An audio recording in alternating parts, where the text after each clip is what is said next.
गुरुर्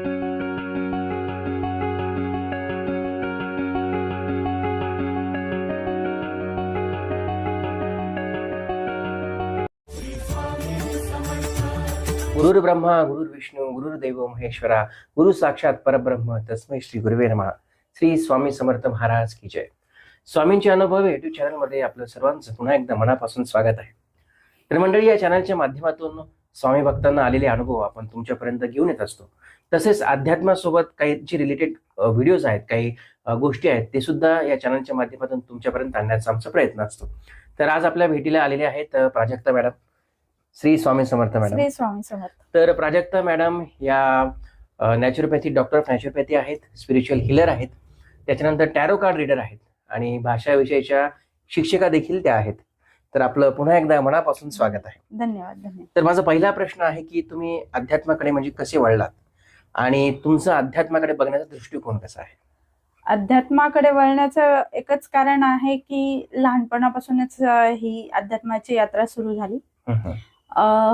लहान असल्यापासून कसं मुलांना एक्साइटमेंट असते शाळेत जायचं, शिकायचं. पण अशा शाळेत जाण्याच्या वयातच निसर्गामध्ये मन रमायचं. त्याच्यानंतर शिक्षक काही शिकवत असले तर तिकडे लक्ष न देता तंद्रीमध्ये चाललं जायचं, किंवा खिडकीच्या बाहेर जे काही निसर्ग आहे, पशुपक्षी आहे, जनावर आहे, तर त्यांना बघण्यामध्ये मन तंद्रीमध्ये चाललं जायचं. एकतर्फे म्हणजे मेडिटेशन स्टेटमध्ये चाललं जायचं. आणि इतर वेळेस बघता घरी राहता किंवा मैत्रिणींमध्ये मिसळता, मैत्रिणी वगैरे कमीच असायच्या, पण एकटं राहणं खूप आवडायचं. त्याच्यानंतर निसर्गामध्ये रमायला, खेळायला खूप आवडायचं. झाडावरती उड्या मारायला खूप आवडायचं.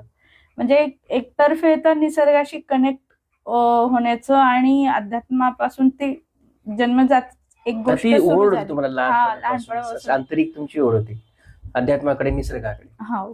मग तुमच्या दृष्टिकोनातून काय अध्यात्म म्हणजे? अध्यात्म म्हणजे की शरीर, मन आणि आत्मा यांना जोडणारा हा एक दुवा आहे. आणि आत्मा ते परमात्मा पर्यंत जाण्याचा जो काही प्रवास आहे तो म्हणजे अध्यात्म आहे. अध्य आणि आत्मा, आत्म्याचं किंवा याचा अध्ययन. हा, अध्यात्म. अच्छा. अध्य आणि आत्मा म्हणजे आत्मा आणि परमात्मा यांना जोडणारा दुवा म्हणजे अध्यात्माचा जो प्रवास आहे तो म्हणजे अध्यात्म. वा.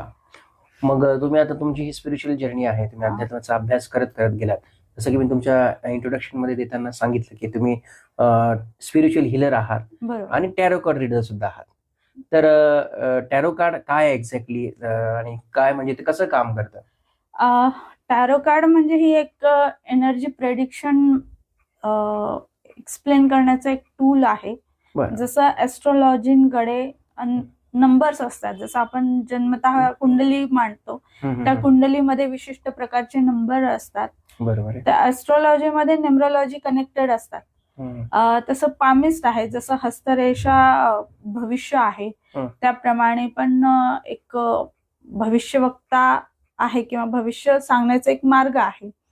तसंच टॅरोट ही इजिप्शियन संस्कृती आहे. इजिप्त लोकांमध्ये त्या काळी टॅरो ही त्यांची ऍस्ट्रॉलॉजी समजून सांगण्याची किंवा परिस्थिती दर्शवण्याची की कुठली काय परिस्थिती चालू आहे त्याच्यावर आपण कसं काम करता येईल. जसं कर्म आणि कर्मा करतो आहोत, इंटेन्शन्स, ऍक्शन्स जे आहे किंवा थॉट्स आहे, त्याच्यानंतर बॅक ऑफ द माइंड काय आहे, तर या गोष्टींना अलाइन करण्याचं काम आणि तुमच्या आत्म्यापर्यंत आणि परमात्म्यापर्यंत नेण्याचं काम हे टॅरोट करतं. टॅरोट हे टूल्स आहे की तुमच्याच शरीराचे जे काही ऑरा मंडल आहे त्या ऑरा मंडल मध्ये असलेले ब्लॉकेजेस काय आहेत, तुमचे कर्म काय आहेत, इंटेन्शन्स काय आहे, ते स्प्रेड करून तुम्हाला एक्सप्लेन करून सांगणे की गुरुकडे जातोय आणि गुरुकडून आपण मार्गदर्शन घेतोय की जीवनात येत आहेत अडथळे, मग कशामुळे येत आहेत. गुरु सांगतोय ना की तुम्ही काही नवस बोलला असेल किंवा कुठं काही करायचं ठरवलं असेल, विसरून गेला आहात, तर ह्या सगळ्या गोष्टी तुमच्यापर्यंत पुन्हा आठवण करून देण्याचं कार्य हे टॅरो कार्ड करतं. म्हणजे जिथं कुठे एनर्जी ब्लॉक झाली असेल काही गोष्टींमुळे, आपल्या थॉट्समुळे किंवा काही कर्मामुळे, तर त्याचं क्लिअरिफिकेशन या टॅरो कार्ड हो. मिळू शकतं. आणि चक्र बॅलन्स करणं आहे किंवा हम्म. सप्तचक्र जे म्हणतो मेन, हम्म. सप्तचक्रांना सुद्धा हे कनेक्टेड असतात. हम्म. की सप्तचक्रांमुळे सुद्धा या पंचमहाभूत तत्वामुळे आपले जे शरीर तयार होतं ते सप्तचक्र आणि टॅरो कार्ड हे असे एकमेकांशी कनेक्टेड गोष्टी आहेत. बरं. आणि ब्लॉकेजेस येणं, आयुष्यामध्ये येणाऱ्या अडचणी आहे किंवा आपले मागील काही जन्म असतील, हम्म. त्या जन्मात आपण कोणते कर्म केलेले आहो, मनुष्य जन्म असेल तर मग कोणतं मनुष्य जन्म असेल ते पण सगळं रिव्हील करतं. अरे बापरे, म्हणजे पास्ट लाईफ सुद्धा. हो, पास्ट ओके. लाईफ सुद्धा ते बरं, सांगतं. बरं. त्याच्यानंतर तुमचे सिक्रेट्स काय आहेत, थर्ड पार्टी काय आहे, थर्ड बरं. पार्टी म्हणजे नवरा बायको मध्ये तिसरी विवाह स्त्री बाह्य किंवा काही संबंध असेल. विवाह बाह्य संबंध आहेत. बरं. त्याच्यानंतर तुमचं जर एखादा व्यक्ती कामाला खूप प्रेफरन्स देतोय आणि जोडीदाराला कमी देतोय हम्म. तर ते थर्ड पार्टी म्हणून कामाला सुद्धा इंडिकेट केलं जातं. ओके. त्याचबरोबर तुमचं करिअर कुठं अडकलेलं आहे, मुलं किती होतील हम्म. किंवा तुमच्या किती लवकर गुड न्यूज येऊ शकते ओके. किंवा तुमच्या जीवनामधले जोडीदार कसा मिळेल, इव्हन हम्म. तुमच्या जीवनातल्या सर्वतः समस्या जे काही आहेत समस्या ज्या आहेत त्याचं त्याला एक- निराकरण हे टॅरो एक मार्गदर्शन हो मिळते. बरोबर. म्हणजे एक्झॅक्टली प्रोसेस कशी होते, जसं की तुम्ही ज्योतिषाबद्दल सांगितलं, त्यांच्याकडे कुंडली असते, ते ग्रह नक्षत्रांचा अभ्यास हो करून ते बरोबर. सांगतात. मग याच्यात काय प्रोसेस असते एक्झॅक्टली? कनेक्ट जर करायचं असेल तर प्रोसेस अशी आहे की तुम्हाला कॉन्टॅक्ट नंबर आहे, त्याच्यावर तुमचं नाव, कॉन्टॅक्ट नंबर, डिटेल्स, जर तुम्ही स्वतःसाठी करत आहात का तुम्ही ऍज अ कपल म्हणून तुम्ही कनेक्ट होत असाल ते सुद्धा तुम्हाला मेन्शन करावं लागतं. कोणत्या संदर्भात तुम्हाला हे प्रेडिक्शन घ्यायचं आहे ते मेन्शन करावं लागतं. फीज पे करावं लागते. त्याच्यानंतर तुम्हाला प्रॉपरली टाइम आणि डेट सांगितली जाऊन त्या टाइमला व्हिडिओ कॉल वरती आपण ऑनलाईन पण ते ऑनलाईन पण आहे अच्छा. आणि ऑफलाईन पण आहे. म्हणजे तुम्ही या टॅरोट कार्डच्या माध्यमातून जो कोणी समस्या घेऊन येतो, ज्याला काही मार्गदर्शन हवं असेल, तुम्ही टॅरोट कार्डच्या माध्यमातून जनरीशी करेक्ट होऊन म्हणजे तुम्ही मार्गदर्शन तुमच्या मार्फत लाभत असता. हो अगदी बरोबर. अशी ऍक्च्युली कसं आहे की टॅरो कार्ड जे आहे ही एक प्रकारची सिद्धी आहे आणि ही सिद्धी योग्य त्या व्यक्तीलाच निवडते आणि त्याच्या थ्रू ते मार्गदर्शन म्हणजे मीडिएटरचं काम करतं, एक प्रकारे देवदूताचंच काम करतं. आणि ही माध्यम बनता फक्त माध्यम म्हणतो. बरं. तुमचा अजून काय अनुभव ज्याला तुम्ही मार्गदर्शन केलं आणि त्याला चांगलं गायडन्स मिळालं जीवनामध्ये? असं बरेच असे अनुभव आहेत ऍक्च्युली. बऱ्याचदा टॅरो कार्डची पण म्हणजे सोबत नसतात ऍक्च्युली, कारण आपण एनर्जी प्रेडिक्शन मध्ये ते ऍज अ टूल म्हणून युज करतो. तर याच्यामध्ये बऱ्याच जणांकडे अनोळखी लोकांशी गाठी भेटी होतात. ऑरा लगेच इंट्युशनशी कनेक्ट करतो, आपल्या सोलशी डायरेक्ट कनेक्ट होतात त्या एनर्जीज आणि संदेश मिळतो की या व्यक्तीने विशिष्ट कार्य केलंय पण अर्धवट राहिलेले, तर ते हिंट द्या त्यांना की आठवण करून द्या की राहिलेले ते पूर्ण करा. आता त्यातलं एक उदाहरण म्हणता, आमच्या भांडेवाल्या मावशींना काम हवं होतं आणि त्यांच्यासोबत मी एका ठिकाणी गेलेली एका ताईंकडे आणि त्यांच्या घरी गेल्यानंतर म्हणजे एंट्री करताच एनर्जीशी कनेक्ट झाले. ते अशा गोष्टी झाल्या की नवरात्रामध्ये त्यांनी श्री सुक्ताचं पठण केलं, एक हाऊस म्हणून केलं त्यांनी, परंतु ते झालं पारायणासारखं, त्याचं राहिलं होतं उद्यापन आणि त्यांना ते कळलंच नाही. पण त्याच्यानंतर त्यांच्या मिस्टरांना यायला लागल्यात फायनान्शियल अडचणी किंवा वस्तू खराब व्हायला लागल्यात, गाडी खराब व्हायला लागलीये, काम लवकर होत नाही, लवकर निघणं होत नाही, अडथळे सुरू झाले. पण त्यांना ते कळालंच नाही की काय झालं आणि ते झटकीपट असं लक्षात आलं. मग मी त्यांना विचारलं की तुम्ही श्री सुक्ताचं आवर्तन केले का? म्हणजे तुम्ही घरी गेल्यावर डायरेक्ट त्यांना विचारलं? गेले विचारलं, तुम्हाला जाणवलं? हा. आणि त्यांनी हो म्हणे तुम्हाला कसं कळलं? म्हणलं कळतं म्हणलं. कारण आपण इंट्युशनशी बरोबर आहे, कनेक्टेड बरोबर. असतात ना.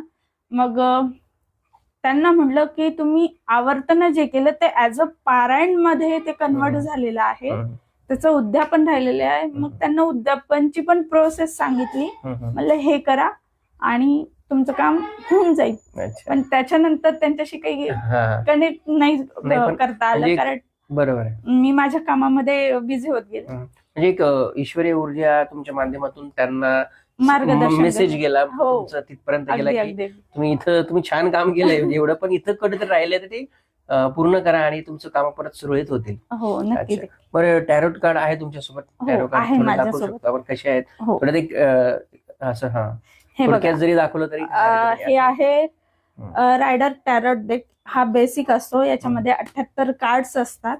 मी वाटलंच काढून दाखवते. याच्यामध्ये हे जे तुम्हाला पिक्चर्स तुम्ही बघत आहात, ठीक आहे, हे पिक्चर्स ऍक्च्युली ते तुमचे सिच्युएशन शो करतात. आणि हे सिच्युएशन सोबत तुमचे इंटेन्शन्स, तुमचा ऑरा, तुमचे कर्म आणि तुम्ही, असं सगळं मिळून हे गोष्टी, जे काही तुमचे प्रश्न असतील तर ते कनेक्ट करतात. ऍक्च्युली हे म्हणजे आम्ही प्रश्न विचारल्यानंतर तुम्ही रॅन्डमली काढता, कसं होतं एक्झॅक्टली? नाही, आम्ही असे पत्ती पिसल्या पत्ते पिसल्यासारखे करतो. पण सगळ्यांना काय वाटतं, अरे हे पत्त्यासारखे पत्ते आहेत, पण ऍक्च्युली ही एक सिद्धी आहे. हे मीडिएटरचं काम करतं. तर यातल्या तुमच्या प्रश्नावरती कार्ड एनर्जीमुळे ते पॉपअप करतं. ओके, बरोबर तेव्हाच ते बाहेर येतं. कधी कधी तुम्ही इंटरनल इतके स्टक असतात तर एकही कार्ड निघणार नाही, कार्ड चिटकून जातात. बापरे. अक्षरशः म्हणजे जस काय याला कोणी डिंकानी चिटकवले इतके ते चिटकून जातात. आणि तुमची एनर्जी जर फ्री असेल तर ते एकदम एक एक पत्ता असा फ्री असतो आणि आपोआप स्ट्रॉंग एनर्जीशी कनेक्ट करून तो पॉपअप होऊन जातो. आणि तो नंतर शो करतो की काय सिच्युएशन आहे, काय इंटेन्शन्स आहे, परिस्थिती काय राहिलेली आहे आणि मग याच्यावर मार्ग काय. ऍट दॅट टाइम आपण प्रश्न विचारून तिथे सोल्युशन मिळतं. कारण एनर्जी कनेक्ट करते तुमच्या सोलशी, तुमच्या ऑराशी, आणि मग ते इंट्युशन द्वारा ते देवाणघेवाणाचं काम करतात आणि मग उत्तर मिळतात. अच्छा, तर हे तर आहे. त्याच्यानंतर हे ओशोजनचे कार्ड आहेत. हे सुद्धा खूप इंटेन्स कार्ड आहेत. इव्हन तुमचं क्राउन चक्रा, डिवाइन पॉवर, तुमची सोल याच्याशी ते कनेक्ट करतं आणि प्रॉपरली कशा पद्धतीनं आपल्याला कर्म करता येतील, आपल्याला स्वतःमध्ये परिवर्तन कसं काय आणेल किंवा कशा प्रकारे आपल्याला कर्म करायचे, कार्य करायचे, तर हे असं टॅरोट कार्ड आपल्याला सांगतं. त्याच्यामध्ये वेगवेगळे डिपार्टमेंट आहे. हो, वेगवेगळे डिपार्टमेंट आहे. चक्रासाठी स्पेशल आहे, याच्यासाठी स्पेशल आहे. तसंच हे आहे एंजल थेरपीचं ऑरेकल कार्ड्स आहे. हे सुद्धा गायडन्स साठी आपण करू शकतो. त्याच्यानंतर कृष्णा कॉन्शियसनेसचं माहिती आहे. कृष्णाची जे भगवद्गीता म्हणतो ऍक्च्युली, तर भगवद्गीता आपल्याला 16 प्रकारे सांगते. 16 प्रकारांमधून 17 हे त्याचं सार आहे. आणि 1 ते 17चे जे काही अध्याय आहेत त्याचं 18व्या अध्यायाचा जो सार आहे तो त्याचं शेवटचं एक वाक्य सांगते तुम्हाला. देव म्हणतो, सगळं सोडून लहान बाळासारखं माझ्या कुशीत ये, मी तुला भरपूर प्रेम देतो आणि तुला तू मागण्याच्याही दुप्पट तिपटीनं मी देतो. असं 18व्या अध्यायाचा सार आहे. मग ते कसं कर्म करायचं, कसे ऍक्शन आणायचे, तर हे आपल्याला कृष्णा कॉन्शियसनेस कार्ड मधून आपल्याला पण वेगळे कार्ड. हा. त्याच्यानंतर माझ्याकडे आहे इंडियन सेक्रेट डेक. हे आहे आपले भारतीय देवी देवता, ठीक आहे. तर यांचे कसे मेसेजेस आहेत ते पण आपल्याला शो करतात. समाधी अवस्था घ्यायची आहे का, शांतता राखायची आहे का, कोणी आपल्याला मॅनिप्युलेट करत असेल तर त्याच्यावर रिॲक्शन द्यायची आहे का नाही, किंवा आपल्या इंटरनल साइड मध्ये आपल्याला काम कसं करायचं, हे सगळं एक एक कार्ड आपल्याला रिव्हील करतं, आपल्याला गायडन्स देतं. आणि हे हम्म. माध्यम आहेत. आपल्याला सगळं ऍक्च्युअली माहिती असतं, पण आपण विसरून जातो. बरोबर आहे. म्हणजे आपण कुठं रस्ता चुकलो असेल तर पुन्हा रस्त्यावर आणण्यासाठी रस्त्यावर हा आणण्याचं काम एक माध्यम करतात. आहे हे की आहे. तर सगळ्यात म्हणजे थोडक्यात म्हणणं हेच आहे की सगळ्यांनी भक्ती मार्गाला लागा, लागा. नामस्मरण करत राहा. पण जर कोणी चुकून दुसऱ्या मार्गाला असेल तर हा. अशा एका माध्यमातून पुन्हा तुमच्या चुका काय आहेत, कुठे ब्लॉकेजेस आहेत, एनर्जी कुठे ब्लॉक झालेली आहे, ते या माध्यमातून मार्गदर्शन तुम्हाला मिळेल आणि तुमची जीवनाची गाडी पुन्हा सुरळीत चालव. म्हणजे ह्याचसाठी हा सगळा उपक्रम आहे. तर आपलं खूप खूप धन्यवाद. तुम्ही आपल्या चॅनलला भेट दिली. धन्यवाद. येस, अध्यात्माबद्दल सांगितलं, टॅरो कार्ड रिद्धाबद्दल सांगितलं. तर म्हणजे तुमच्याही जीवनात काही समस्या असेल तर मॅडमचा नंबर मी खाली कमेंट बॉक्समध्ये देईलच. तर मॅडमला तुम्ही संपर्क साधू शकतात. आणि जीवन खूप सुंदर आहे. जीवनातले जे काही अडथळे असतील, प्रॉब्लेम असतील ते दूर करा आणि आनंदी जगा, हेच मी तुम्हाला इथे सांगेल. तर मॅडमशी तुम्ही जरूर संपर्क साधा. धन्यवाद. धन्यवाद मॅडम. धन्यवाद. श्री स्वामी समर्थ. श्री स्वामी समर्थ.